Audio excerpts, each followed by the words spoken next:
اور پھر بھی اس کی روگردانی کر رہے ہیں تو پھر اللہ کی نگاہ میں وہ کافر یا فاسق ہیں. تو یہ اس آیت کا سٹریس ہے.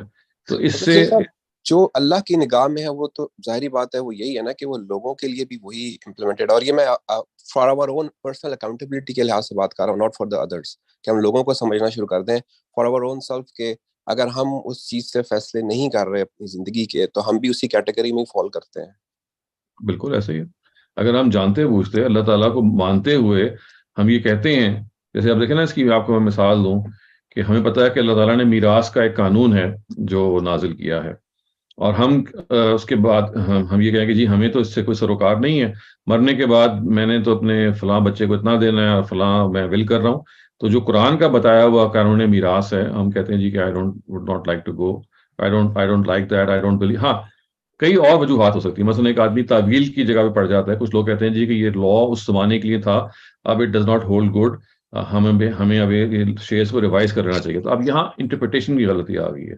لیکن ایک آدمی اگر یہ سمجھتا ہے کہ ہاں اللہ تعالیٰ کا قانون تو بالکل ٹھیک ہے لیکن اب مجھے نہیں اس کے مطابق فیصلہ کرنا, یہاں ہے جو یہ کافرون ظالمون کی جو بعید آئی ہے. سو اس وجہ سے جو میں اسٹریس کر رہا ہوں وہ یہ کہ you know something which from God. آپ کو یہ نہیں کر رہے اس کو انٹرپریٹ کرتے ہوئے, جیسے میں نے کہا نا کہ بعض لوگ بعض دفعہ ایک ری انٹرپریٹ کر رہے ہوتے ہیں, تو وہاں یہ ظلم ہونا نہیں زیر بحث ہے. یہ ہے کہ آپ you know that this is the law of God and you still say کہ نہیں, آؤٹ آف ایروگنس یا آؤٹ آف شیئر کیئرلیسنس, کوئی بھی وجہ ہو سکتی ہے کہ نہیں, I'm not going to follow it. تو یہ ظاہر وعید ان کے بارے میں تو ہے پھر. Alright, okay. کیونکہ یہ کافی ہیوی میرے خیال میں بات ہے. دیکھیے یہ بہت ضروری ہے کہ اس کے اندر اس درجے کی ایروگنس ہے کہ ایک آدمی کو پتا ہے کہ خدا کا قانون ہے, وہ اس نے کہا نہیں مجھے کوئی فرق نہیں پڑتا, ہوگا اللہ میاں, میں نہیں مانتا اس کو.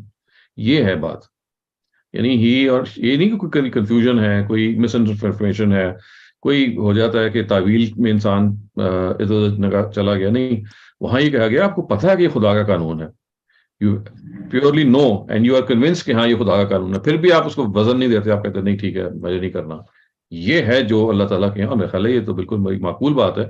ایسی چیز تو اگر آپ کو پتا ہو کہ خدا کی بتائی ہوئی ہے اور آپ ایسے اس جگہ سے کہیں کہ میں نہیں مانتا اس کو, تو ایسا ہی بندہ ہے جو پھر خدا کے انکار کی جگہ پہ کھڑا ہو جاتا ہے. اس کو پھر خدا کی نصوص کی, اس کی ریولیشن کی کوئی پرواہ نہیں ہوتی.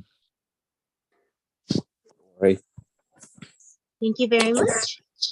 We're running short on time, so we'll continue. In chat, we have a question that asks, how do I know as a parent that what I teach my children is right? I might be wrong. I might have been wrong all along. تو critical thinking جو ہے وہ یہی ہوتی ہے کہ آپ you could be wrong of course, تو لیکن وہ until that you are proven you are wrong, یہ انسان کی فطرت ہے نا کہ آپ جس چیز کو صحیح سمجھ رہے ہوتے ہیں آپ اس کو وہی بتا رہے ہوتے ہیں. So until you're proven you're wrong, you continue with that, and as soon as you get to know that you're wrong, so immediately revise. لیکن ایسا ہوتا کم ہے. یعنی یہ یا تو جیسے کہتے ہیں نا کہ بائی ڈیفالٹ آپ کو کوئی چیز ایسی بتا دی گئی ہوتی ہے آپ کے اپنے پیرنٹس کی وجہ سے یا کوئی ٹریڈیشن کی وجہ سے آپ غلطی کر رہے ہوتے ہیں. تو اگر کوئی غلطی ایسی ہو رہی ہے کہ جس میں you have been told something, either you've read something and you think that is correct اور آپ اس کی بنیاد پہ کر رہے ہو, تو یہ تو غلطی ہم سب سے ہوتی ہے. لیکن جان بوجھ کے غلطی کرنا یا اس کو توجہ نہ دینا, یعنی you're not paying enough attention and not giving enough time to your children, تو یہ تو this is where things اللہ تعالیٰ کے یہاں وہ چیک میں آ جاتی ہیں. یہ بات کہ آپ کو نہیں پتا کہ کیا چیز صحیح ہے, یہ تو ہم سب سے غلطی ہو سکتی ہے. لیکن if you are a seeker of the truth, if you try کہ جو میں اپنے بچوں کو بتانا چاہ رہا ہوں, چاہ رہی ہوں, it should conform to the standards of what is right. انسان he or she makes reasonably sure کہ بھائی میں اس سے پہلے کہ انسٹرکٹ کروں I should verify certain things. تو ویریفیکیشن کا پروسیس بھی کرنا چاہیے. اس کے باوجود بھی غلطی ہو جاتی ہے. اگر ہو جائے تو as soon as you realize you should make amends for it. تو یہ تو ہیومن ایرر کی پاسبلٹی بھی ہوتی ہے اور یہ ہیومن لائف کا یہ پروسیجر بھی ہے. لیکن to be well equipped as a parent is something that you should start in the first place with. یعنی don't start as a raw parent, start as a prepared parent. Thank you for that, Dr. Salim. Adil Qureshi, please go ahead. جی السلام علیکم doctor صاحب. وعلیکم السلام. سر آئی apologise اگر یہ question ریپیٹیٹیو ہو یا آپ اس کا جواب پہلے دے چکے ہوں اور میری یادداشت سے نکل گیا ہو. میں غامدی صاحب کے جو پردہ کی سیریز ہے اس کے وہ بھی سن رہا ہوں اور ان کی میزان کی جو کتاب ہے اس کو بھی سمجھنے کی کوشش کر رہا ہوں. مجھے ایک تو افرمیشن چاہیے کہ میری انڈرسٹینڈنگ ابھی تک ٹھیک ہے یا نہیں, اور پھر اس کے ساتھ ایک ایسوسیٹڈ سوال ہے. میری انڈرسٹینڈنگ کے مطابق غامدی صاحب کے مطابق پردہ کوئی ایسی چیز نہیں ہے جس کا قرآن میں ثبوت ملتا ہو, اور خواتین جو ہیں ان کو اپنا چہرہ اور اپنے سر کو ڈھانپنے کی ضرورت نہیں ہے. صرف جو ضرورت ہے وہ بنیادی طور پہ حفظ فروج ہے, جس میں آدمی اور عورت دونوں شامل ہیں, اور ان کو ماڈسٹ قسم کا لباس پہننا چاہیے اور غزے بسر سے کام لینا چاہیے. سو بنیادی بات تو غامدی صاحب یہ کہتے ہیں. ہاؤ ایور اس میں ایک ایکسیپشن ہے جو کہ وہ عورتوں کے لیے کرتے ہیں, کیونکہ عورتیں اوبیسلی کاسمیٹکس اور جیولری, اور اس میں ظاہری بات ہے women are more into that stuff. تو اس میں وہ کہتے ہیں کہ اگر انہوں نے کچھ اس قسم کا کام کیا ہوا ہو تو پھر ضروری ہے کہ وہ اپنی اس زینت کو, اس اڈورنمنٹ کو کور کرنے کی کوشش کریں. وہ adornment as I understood basically cosmetics اور جیولری ہی کی بات کرتے ہیں وہ. جی ہاں, سوائے اس کے کہ جو چہرے اور ہاتھ اور پاؤں پہ ہے, کیونکہ یہ آپ سے آپ ظاہر ہو جاتی ہیں, قرآن نے کہا نا الا ما ظہر منہا. اس کے علاوہ جیسے گلے میں یا سر میں یا کہیں اور اگر آپ کوئی جیولری پہنتے ہیں یا کوئی سم تھنگ یو ایڈ, زینت کا مطلب ہے کہ مزید کوئی چیز آپ ایڈ کرتے ہیں, تو وہ جیولری ہوتی ہے یا میک اپ ہو سکتا ہے, وٹ ایور, آپ مزید کچھ you adding something to beautify yourself, تو اس کو ہم پھر زینت کہتے ہیں. اور اس کو پھر وہ کہتے ہیں کہ وہ ایک محدود حلقے تک, جس میں ان کے محرم لوگ شامل ہیں, یا گھر کے نوکر چاکر, یا جو کامن آپ کے. نہیں, وہ تو یہ کہا ہے نا کہ ان کے ساتھ, محرم کے ساتھ تو آپ وہ اگر زینت بھی کی ہوئی ہے تو آپ ان کو دکھا سکتے ہیں, لیکن جو نامحرم ہیں ان کے لیے تو یہ ضروری ہے کہ صرف ہاتھ پیر اور جو چہرہ ہے اس پہ جو زینت کی ہوئی ہے, تو قرآن نے جو کہا ہے نا کہ اللہ ما لا یبدین زینتہن الا ما ظہر منہا, وہ اپنے زینتوں کو نہ دکھائیں مگر اس کے جو آپ سے آپ ظاہر ہوتی ہیں. تو وہ جو چیزیں ان اعضاء پہ پہنی جاتی ہیں جو آپ سے آپ ظاہر ہوتے ہیں, وہ آپ کا چہرہ ہے, وہ آپ کا ہاتھ ہے اور آپ کے پاؤں ہے. تو یہاں اگر آپ نے کوئی زینت کی ہوئی ہے تو اس کو چھپانے کی ضرورت نہیں ہے. اس کے علاوہ کہیں بھی کوئی زینت اگر آپ نے کی ہوئی ہے, which means that you have added something to beautify yourself, تو اس حصے کو کور کرنا ضروری ہے. اگر آپ نے سر پہ زینت کی ہوئی ہے سر کو کور کریں گے, اگر آپ نے گلے میں زینت کی ہوئی ہے جیسے آپ نے نیکلس وغیرہ پہنا ہوا ہے تو اس کو آپ کور کریں گے. تو یہ ہے سوال میرا پھر یہ بنتا ہے کہ بنیادی طور پہ ہماری جتنی بھی فیشن انڈسٹری ہے, یا فار دیٹ میٹر ہماری مووی یا ڈرامہ انڈسٹری ہے, وہاں پر آبویسلی خواتین کو ایسا لباس پہننا پڑتا ہے, یعنی ناٹ آبویسلی بٹ کلچر ہمارا اسی قسم کا ہے. فیشن کا جنرلی کلچر یہ ہوتا ہے کہ یو آر ڈسپلےئنگ یور آرنامنٹس, آپ کسی جیولری کی نمائش ہی کرنے کے لیے ایک فیشن کرتے ہیں یا آپ شو کرتے ہیں. اسی طرح ڈراماز اور موویز کے اندر بھی جتنی بھی مسلمان ایکٹریسز ہیں ان کو اس قسم کا لباس پہننا پڑتا ہے. تو میری انڈرسٹینڈنگ کے مطابق, غامدی صاحب کی رائے کے مطابق, یہ درست نہیں ہے. پھر one should be dressing modestly even if they are doing fashion اور ڈرامہ اور انٹرٹینمنٹ. وہ کسی جگہ پہ اپلیکیشن تو ہر انسان خود کرتا ہے. اصولی طور پہ یہ چیزیں باتیں اب وہ کہاں اپلائی ہو رہی ہیں کہاں نہیں ہو رہی ہیں, یہ ہمیں بتا دینا چاہیے لوگوں کو, اور لوگوں پر چھوڑ دینا چاہیے کہ بھی وہ اس کو فالو کر رہے ہیں یا نہیں کر رہے. مثلا اب دیکھیے بعض ممالک نے, ایران کی اس میں ایک مثال ہے, اگر انہوں نے جو ڈراماز اور موویز بنائی ہیں وہاں پہ جو خواتین کا رول موجود ہے, اس میں یہ کہا جاتا ہے کہ اس کے انہوں نے بہت رعایت رکھی ہے ان سب چیزوں کی. تو اس وجہ سے صرف چند جو ہماری موویز کو دیکھ کے ہم رائے نہ قائم کریں, یا یہ نہ سمجھیں کہ بھئی یہ سرے سے ممکن ہی نہیں ہے کہ آپ کو ایسی مووی یا کوئی ڈرامہ یا کوئی ایسی چیز بنائیں جس میں خواتین جو ہیں they can not take a part. نہیں, میں نے اسے کہا کہ اگر ان سب چیزوں کو ملحوظ رکھ کے بنائی جا سکتی ہیں, بنائی گئی ہیں ایران میں, تو ان سب چیزوں کو ملحوظ رکھا جائے گا and something that can be done. لیکن جیسے میں نے کہا نا کہ اصل چیز یہ پرنسپل ہے. اس پرنسپل کو سمجھانا اور لوگوں پہ اور افراد پہ چھوڑ دینا کہ you make a decision for your own self. کیونکہ دیکھیں اس میں آپ کیا کر رہے ہیں, ان کو امپاور کر رہے ہیں, ان کو کہہ رہے ہیں کہ دیکھو اب تم نے خدا کے آگے جواب دے ہونا ہے, میں تو آپ کو پرنسپل بتا رہا ہوں. تو آپ نے اس پرنسپل کو سامنے رکھ کے اپنی زندگی کو آگے گزارنا ہے, اور اس کے بارے میں جو بھی آپ طریقہ اختیار کریں گے, you'll have to face God at the end of the day. تو جیسے آپ یہ کام کریں گے تو انسان کے اندر وہ احتیاط ہی پیدا ہو جائے گی کہ بھئی مجھے خدا کو منہ دکھانا ہے, تو مجھے فیصلے میں کوئی اپنے آپ کو رشوت نہیں دینی, مجھے کوئی آپ نے کوئی لوز فیصلہ نہیں کرنا, بلکہ it has to be correct. تو یہ ہاتھ پکڑنے کا طریقہ جو ہم اختیار کرتے ہیں نا, کہ لوگوں کو بس آخری فتویٰ دے دیتے ہیں, اس کی بجائے یہ پرنسپلز بتانے چاہیے.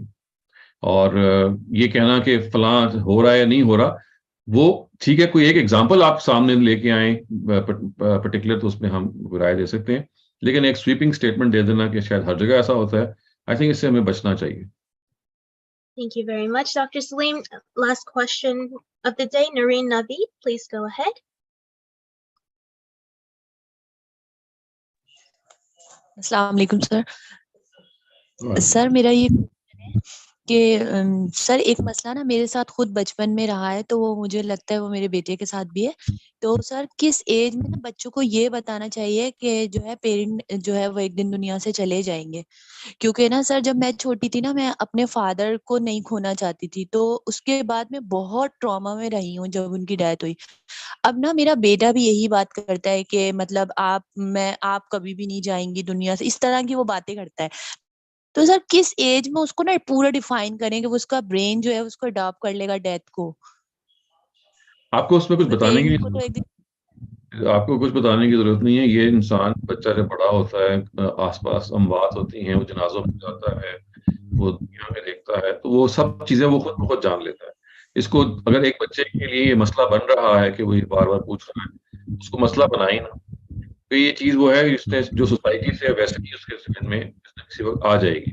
آپ کے بتانے سے وہ اور زیادہ سنگین ہو جائے گی. اس کو کھلا چھوڑ دیں, یعنی don't say any thing about this, اور لیٹ دا سوسائٹی ٹیچ ہم. سوسائٹی سے خود بخود وہ کر لے گا, اور وہ خود بخود, ابھی آپ نے بتایا 12-13 سال کا بچہ ہے, تو یہ کوئی خاص عمر نہیں ہے. تو جیسے جیسے وہ آگے بڑھے گا انشاءاللہ اس کو سمجھ میں آ جائے گی. آپ کو بتانے کی ضرورت نہیں پڑے گی. Thank you. Dr. Salim, another quick question for you. Someone in the chat asks, can you kindly recommend some Quranic surahs that we may teach children 5 to 10 years old with translation that could be easy for them to understand? I think precisely for this need, I have authored a book called Selections from the Quran. تو یہ جو کتاب ہے Selections from the Quran, it's a short selection from the Quran which is for, I mean, not for children I would say, but for mature children, so that they are acquainted with the basic overview of the Quran.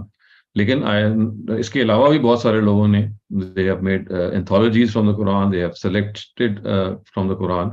So I would say کہ that selection has already been made. All that you need to do is just look it up. Sir, نام بتا دیں کہ دوبارہ کتاب selection of قرآن کہا آپ نے؟ جی, selections from the Quran. Oh, from the Quran. Okay. Thank you. Thank you very much, Dr. Salim. That was it for all the questions today. Wishing you all of you a very blessed new year. And inshallah, we'll be seeing you all next week. Any concluding remarks? Before we part, I think I would like to say one thing. Okay, one of our very regular participants, and I think also someone who has been helping us in our administrative issues, is Najia Nazir, and she lost her son. I think last.